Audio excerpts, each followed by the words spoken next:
喺地球上面有兩個地方出晒名，傻啊！根據非正式統計，第一城扣鎖違泊車輛第一位，黃埔花園緊貼住第二位。陽光普照嘅5月26號，有人就喺黃埔花園上了一課。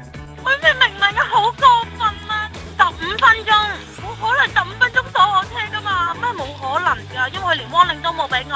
去個洗手間買咗4個麵包上車就上咗。首先，對於細細粒嘅情況係深表同情嘅。不過溫馨提示翻，其實條路大大個牌寫住24小時鎖車服務啊，唔係拖車/鎖車地帶。樂觀啲咁睇，今次交320攞翻架車，咪當交學費，下次咪醒目啲啦。